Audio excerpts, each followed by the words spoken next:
ಸ್ತೋತ್ರ, ಉನ್ನತನೇ ನಿಮಗೆ ಸ್ತೋತ್ರ, ಮಹೋನ್ನತನೇ ನಿಮಗೆ ಸ್ತೋತ್ರ ಸ್ವಾಮಿ. ಹಾಲೆಲೂಯ. ಸ್ತೋತ್ರ ಯೇಸುವೇ, ಸ್ತೋತ್ರ ಸ್ವಾಮಿ. ಆಶ್ರಯವು ನೀನೇ యేసయ్య, ನನ್ನ ಆಧಾರವು ನೀನೇ యేసయ్య. ಆಶ್ರಯವು ನೀನೇ యేసయ్య, ನನ್ನ ಆಧಾರವು ನೀನೇ యేసయ్య. ಆರಾಧನೆ ಆರಾಧನೆ ಆರಾಧನೆ ಇದುವರೆಗೂ ನನ್ನ ನಡೆಸಿದ ಎಬಿನೇಜರ್ ನೀನೇನಯ್ಯ.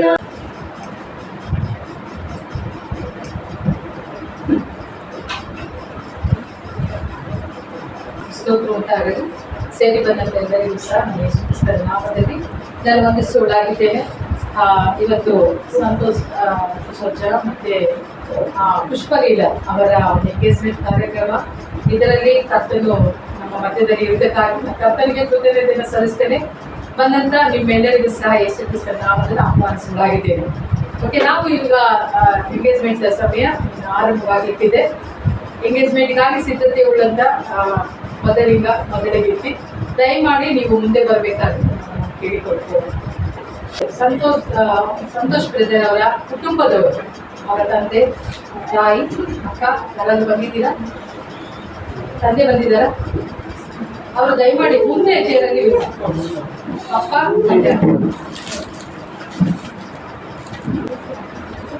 ಓಕೆ, ನಾವು ಈಗ ನಿಶ್ಚಿತಾರ್ಥ ಕಾರ್ಯಕ್ರಮವನ್ನು ನಾವು ಆರಂಭಿಸ್ತಾ ಇದ್ದೇವೆ. ಒಂದು ಸಮಯದಲ್ಲಿ ನಾವು ನೋಡ್ತೇವೆ, ಸತ್ಯವೇದದಲ್ಲಿ ನಿಶ್ಚಿತಾರ್ಥ ಎಂಬುದಾಗಿ ನಾವು ನೋಡುವಾಗ ಮೊದಲನೇದಾಗಿ ಹಳೆಯ ಒಡಂಬಡಿಕೆಯಲ್ಲಿ ರೆಬೆಕ್ಕಳು ಮತ್ತು ಇಸಾಕರ ಕುರಿತಾಗಿ ನಾವು ನೋಡ್ತೇವೆ. ಎರಡನೇದ ನಿಶ್ಚಿತಾರ್ಥ ಯಾರಿಗೆ ಆಗಿದೆ ಎಂಬುದಾಗಿ ನೀವು ಹೇಳಲಿಕ್ಕೆ ಸಾಧ್ಯನಾ? ಹೊಸ ಒಡಂಬಡಿಕೆಯಲ್ಲಿ ನಿಶ್ಚಿತಾರ್ಥ ಯಾರಿಗೆ ಆಗಿದೆ? ಮರಿಯಳಿಗೆ ಮತ್ತೆ ಯೋಸೇಫನಿಗೆ. ದೇವರ ವಾಕ್ಯ ಹೇಳುತ್ತೆ, ಮರಿಯಳು ಯೋಸೇಫನೊಟ್ಟಿಗೆ ನಿಶ್ಚಯವಾಗಿದ್ದಳು ಎಂಬುದಾಗಿ. ಕೆಲವರು ಹೇಳ್ತಾರೆ ನಿಶ್ಚಿತಾರ್ಥ ನಮಗೆ ಅವಶ್ಯಕತೆ ಇಲ್ಲ, ಒಂದೇ ಸಾರಿ ನಾವು ವಿವಾಹವಾಗೋಣ ಎಂಬುದಾಗಿ. ಆದ್ರೆ ದೇವರ ವಾಕ್ಯದ ಪ್ರಕಾರವಾಗಿ ಗಂಡು ಮತ್ತೆ ಹೆಣ್ಣು ಮೊದಲು ಮುಂಚಿತವಾಗಿ ಒಂದು ನಿಶ್ಚಿತಾರ್ಥ ಕಾರ್ಯಕ್ರಮ ಅನ್ನುವಂಥದ್ದು ನಮಗೆ ಬಹಳ ಬಹಳ ಮುಖ್ಯವಾದಂಥದ್ದು ಆಗಿದೆ. ಸತ್ಯವೇದದಿಂದ ನಾವು ಒಂದು ವಾಕ್ಯವನ್ನ ನೋಡಲಿಕ್ಕಿದ್ದೇವೆ.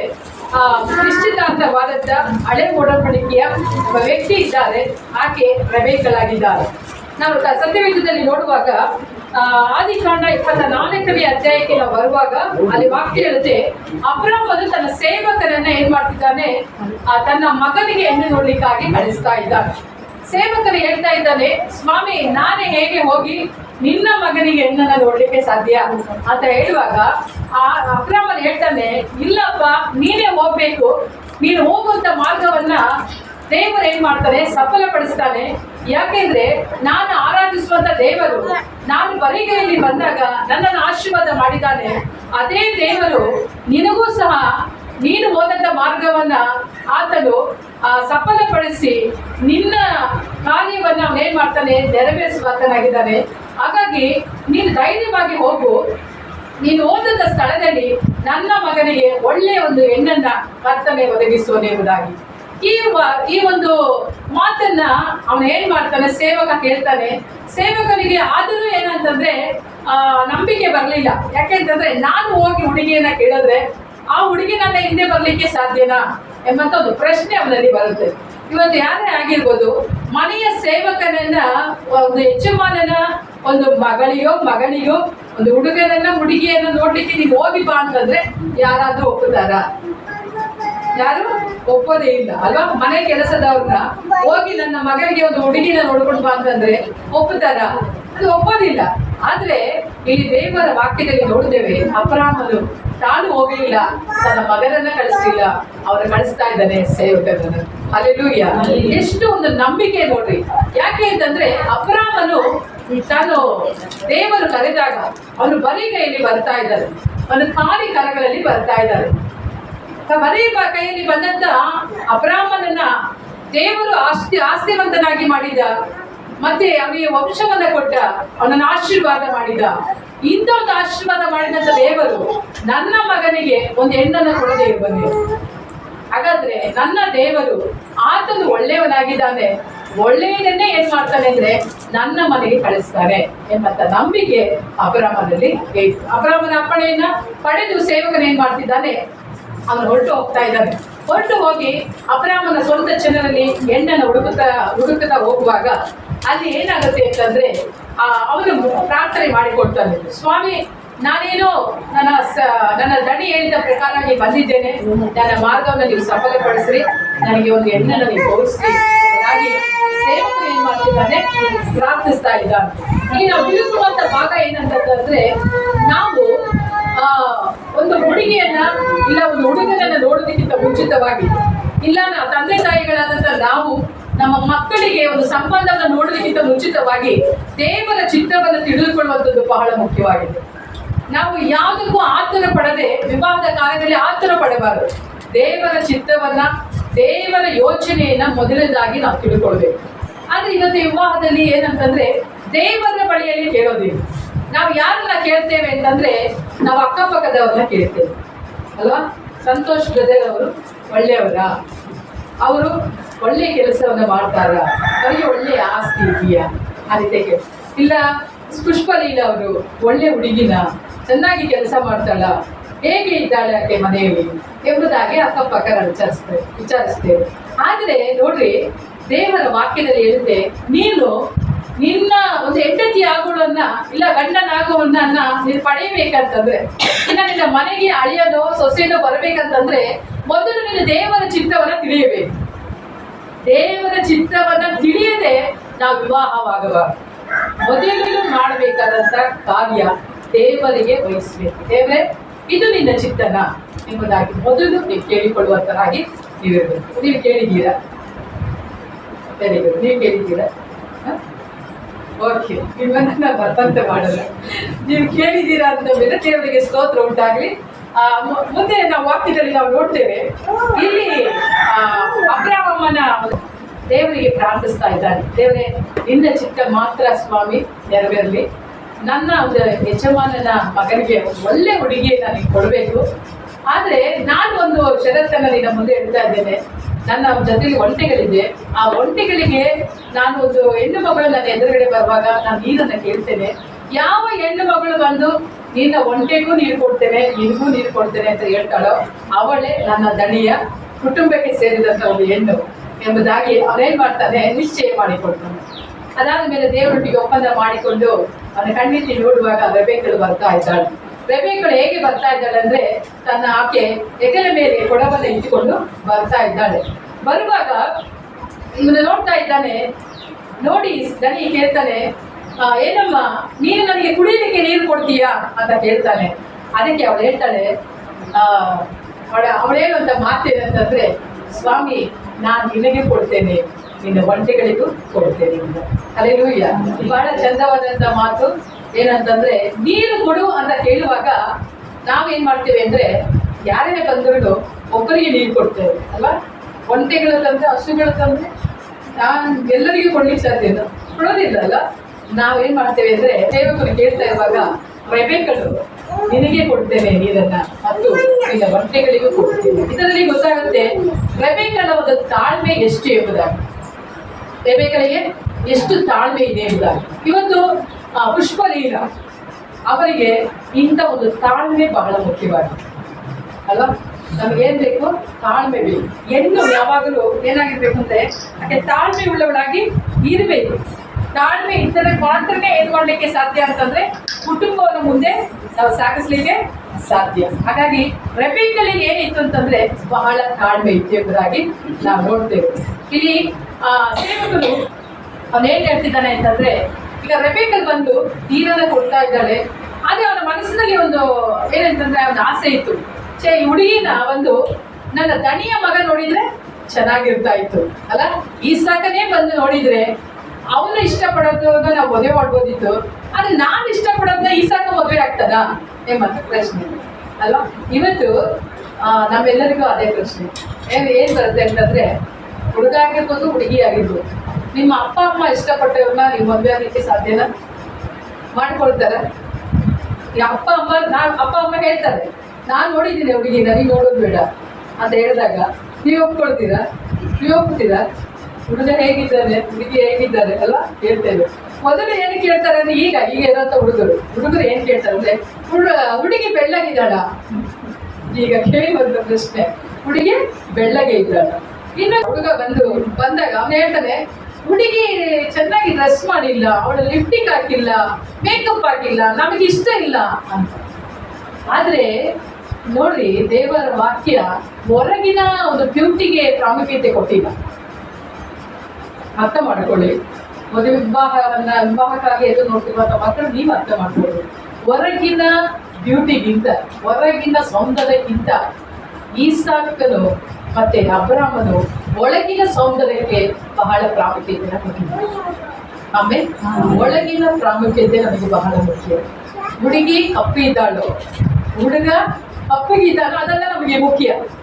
ನಮಗೆ ಮುಖ್ಯವಾದದ್ದು ಹುಡುಗಿಯ ಒಂದು ಇನ್ನರ್ ಬ್ಯೂಟಿ. ಒಳಗೆ ಹಾಕಿ ಹೇಗೆ ಇದ್ದಾಳೆ, ಹೊರಗೆ ಚೆನ್ನಾಗೇ ಇರ್ತಾಳೆ, ಲಿಫ್ಟಿಂಗ್ ಆಗಿರ್ತಾಳೆ, ಮೇಕಪ್ ಹಾಕಿರ್ತಾಳೆ, ಒಳ್ಳೆ ದೇವರ ಚಿತ್ತವನ್ನ ಯಾರು ತಿಳ್ಕೊಳ್ತಾರೋ ಅವರು ಒಳಗಿನ ಸೌಂದರ್ಯನ ನೋಡ್ತಾರೆ ಹೊರತು ಹೊರಗಿನ ಸೌಂದರ್ಯನ ನೋಡೋದಿಲ್ಲ. ಇವತ್ತು ನಾನು ನಿಮ್ಮನ್ನ ನೋಡಿ ಕೇಳ್ತಾ ಇದ್ದೇನೆ, ಸಂತೋಷ್ ಬ್ರದರ್, ನೀವು ಒಳಗಿನ ಬ್ಯೂಟಿಯನ್ನು ನೋಡಿದ್ದೀರಾ, ಹೊರಗಿನ ಬ್ಯೂಟಿಯನ್ನು ಏನು? ಆಮೇಲೆ ದೇವರಿಗೆ ಸ್ತೋತ್ರ. ಅವರು ಒಳಗಿನ ಬ್ಯೂಟಿಯನ್ನ ಅವರು ನೋಡಿದ್ದಾರೆ, ನೀವು ಹೊರಗಿನ ಬ್ಯೂಟಿಯನ್ನ ನೋಡಿದ್ದೀರಾ? ದುಷ್ಮನಿಲ್ಲ, ಅವರು ಹೊರಗಿನ ಬ್ಯೂಟಿಯನ್ನು ನೋಡಿದ್ದಾರೆ, ಒಳಗಿನ ಬ್ಯೂಟಿಯನ್ನ ಸರ್ ನೋಡಿದ್ದಾರೆ. ದೇವರವರಿಗೆ ಎರಡು ವಿಧವಾಗಿಯೂ ಸಹ ಆಶೀರ್ವಾದವನ್ನ ಮಾಡಲಿ ಅಂತ ನಾನು ಯೇಸು ನಾಮದಲ್ಲಿ ಅವ್ರನ್ನ ಪ್ಲೇಸ್ ಮಾಡ್ತಾ ಇದ್ದೇನೆ. ಓಕೆ, ನಾವು ಮುಂದಿನ ಭಾಗಕ್ಕೆ ನಾವು ಹೋಗ್ತಿದ್ದೇವೆ. ಇವತ್ತಿನ ಕಾಲದಲ್ಲಿ ಏನಂತಂದ್ರೆ, ಪ್ರತಿ ಗಂಡು ಮಕ್ಕಳು ಕೇಳುವಂಥ ಪ್ರಶ್ನೆ ಅಲ್ವಾ, ನಾನು ಹೇಳ್ತಿರುವಂಥದ್ದು ಅದು ಏನಂತಂದ್ರೆ ನಿಮಗೆ ಒಂದು ವ್ಯಂಗ್ಯವಾಗಿ ಇರ್ಬೋದು ಅಲ್ವಾ, ಆದರೆ ಅಲ್ಲಿ ಒಂದು ಅರ್ಥ ಇದೆ. ಯಾವಾಗಲೂ ನಾವು ಒಳಗಿನ ಬ್ಯೂಟಿಗೆ ಮತ್ತೆ ಆತ್ಮಿಕ ವಿಷಯದಲ್ಲಿ ನನ್ನ ಹೆಂಡತಿ ಆಗುವಳು, ಗಂಡನಾಗುವವರು ಏನಾಗಿದ್ದಾರೆ, ಆತ್ಮಿಕವಾಗಿ ಬೆಳೆದಿದ್ದಾರೆ, ಆತ್ಮಿಕವಾಗಿ ದೇವರಲ್ಲಿ ಚೆನ್ನಾಗಿದ್ದಾರ ಅನ್ನೋಂಥದ್ದು ನಮಗೆ ಬಹಳ ಮುಖ್ಯ. ಅಂಥವರನ್ನ ನಾವು ಮದುವೆ ಆಗುವಂಥದ್ದು ಏನಂತಂದ್ರೆ ನಮ್ಮ ಕುಟುಂಬಕ್ಕೆ ಆಶೀರ್ವಾದಕರವಾಗಿ ಇರುತ್ತೆ.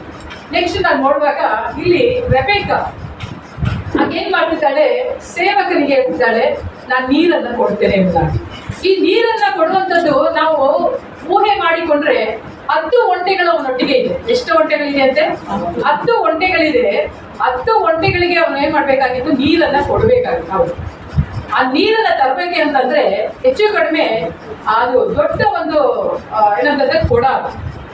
ಆಕೆ 6 ಅಡಿ ಆಳದ ಬಾವಿ ಒಳಗೆ ಇಳಿದು ಅವಳು ಏನ್ ಮಾಡ್ಬೇಕಾಗಿತ್ತು ಅಂದ್ರೆ ನೀರು ಕೇಳುವಂತ ಪ್ರಶ್ನೆ ಅಲ್ವಾ, ನಾನು ಹೇಳ್ತಿರುವಂಥದ್ದು ಅದು ಏನಂತಂದ್ರೆ ನಿಮಗೆ ಒಂದು ವ್ಯಂಗ್ಯವಾಗಿ ಇರ್ಬೋದು ಅಲ್ವಾ, ಆದ್ರೆ ಅಲ್ಲಿ ಒಂದು ಅರ್ಥ ಇದೆ. ಯಾವಾಗಲೂ ನಾವು ಒಳಗಿನ ಬ್ಯೂಟಿಗೆ ಮತ್ತೆ ಆತ್ಮಿಕ ವಿಷಯದಲ್ಲಿ ನನ್ನ ಹೆಂಡತಿ ಆಗುವಳು, ಗಂಡನಾಗುವವರು ಏನಾಗಿದ್ದಾರೆ, ಆತ್ಮಿಕವಾಗಿ ಬೆಳೆದಿದ್ದಾರೆ, ಆತ್ಮಿಕವಾಗಿ ದೇವರಲ್ಲಿ ಚೆನ್ನಾಗಿದ್ದಾರ ಅನ್ನೋಂಥದ್ದು ನಮಗೆ ಬಹಳ ಮುಖ್ಯ.